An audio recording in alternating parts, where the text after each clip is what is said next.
the 0% income tax has been thrown around recently. Do you think that's even possible? I think very, very implausible. I mean, dream of dreams, hope of hopes.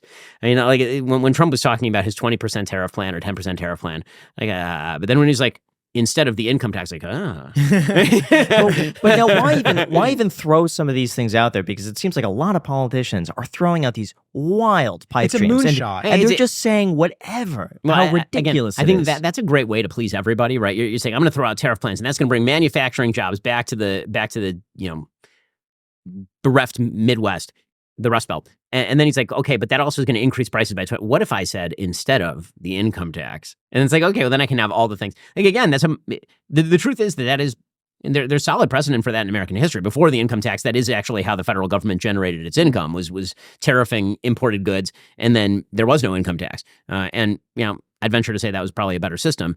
Tariffs plus a gigantic income tax, a pretty terrible economic system, actually. But yes, I mean, everyone throws out these plans. None of them will ever come to fruition. Similarly, Kamala Harris suggesting that she's going to tax unrealized capital gains is psychotic. Maybe it sounds good to her sort of Bernie Sanders, Thomas Piketty base. I don't think it sounded good to a lot of people. Well, anybody who has any basic knowledge of how businesses run, valuations, understands like that's it's psychotic. I mean, it's not like when I say, I mean, full scale asylum level psychotic to suggest that as a serious. So this is purely people throwing out random things just to appeal to people. Just say shit, right? Because but it means something to the American people. That's the problem that I have with it, is because we have a list right here of like the 0% income tax. We have the wall that was talked about forever, and obviously some of it was built, but now we obviously have the huge immigration problem. We have homelessness, which people are talking about, but nothing is ever done. Actually, today, Gavin Newsom did something. He put, what, 870 million towards homelessness. So hopefully we'll have one shelter in 30 years. Yeah, after spending $24 billion on homelessness and totally failing. And the wealth tax was an interesting one, too. Student loan cancellation, which is always talked about. It's never passed. The federal minimum wage of $7.25.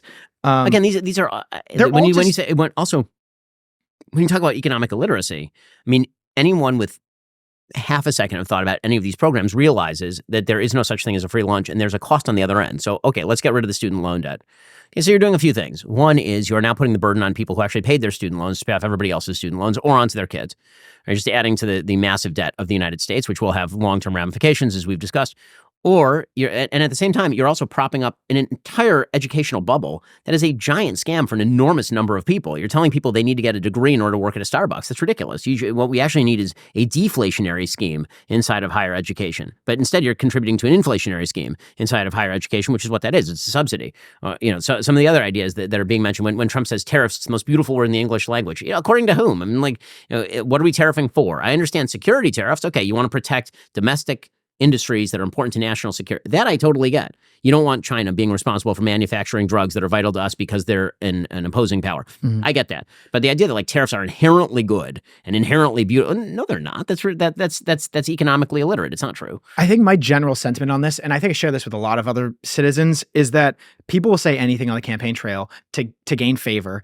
Not even that I'm in support of the things that I I agree. I'm just saying a list of things. And it's almost always and they say it on behalf of an aggrieved minority or that to which there is a concerted benefit at the expense of a dissolute majority, right? Like a tariff will benefit like these 10 workers in Ohio at the expense of the entire consumer base of the United States, for example. But it's like 1 cent to every consumer, but it's $10 to all these guys in Ohio, right? But as soon as they get into the office, I feel like their interests are no longer in actually supporting the American people and just in supporting this like amorphous thing, like Trump said on PBD, this like group of people, the deep state, the whatever it is. It just doesn't seem like they're necessarily representing us, I suppose. What are your thoughts? I mean, again, I think that when people talk about sort of the swamp or they talk about the amorphous mass of government, I mean, those people have names and they have departments, and we should eliminate those names and departments, right? I mean, this is, I think, where Elon really is useful. I mean, if Elon really had power, what he could do is he could come in, he could just say, no more Department of Education, right? Sorry, like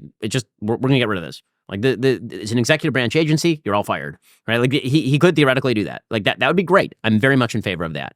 And there are tons of agencies inside the federal government like that. The number of overlapping welfare agencies in the federal government, you're talking about like dozens and dozens and dozens of agencies that effectively overlap when it comes to means-tested welfare programs. Is all that necessary in order to get people a check? even if you agree with the check, is all of that necessary? I don't think so. I think that's where Elon could theoretically be useful.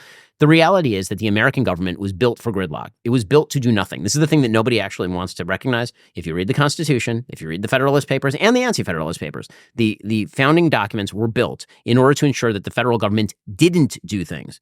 That you only did things when there was a widespread agreement that we ought to do the thing. So you had a Congress, and then that was checked by the Senate, and that was checked by the presidency, and both were checked by the Supreme Court. And all of that was checked by the states, right? And so like all of these checks and balances were built for gridlock. The system is built for gridlock. This is why when we say, why can't the government do X? Because the government wasn't built to do X. And then in the early 20th century, thanks to the rise of an unelected bureaucracy in the administrative state, and the idea that Woodrow Wilson put forth, which is that government was actually built to do things as opposed to not do things, then you end up with kind of the worst of both worlds, which is an embedded bureaucracy that is unelected and ever growing. And that same system of gridlock that you had before, which prevents you from getting big things done. So you almost get, the worst, where it's like this behemoth that rolls along the landscape like the giant Jawa, thing in Star Wars Episode 4. It's just kind of like the sand trawler, like just kind of going along, this giant thing on its own momentum. And it's very difficult to stop that because the government was not built to do things. And stopping things is a way of you have to do something to stop it, actually.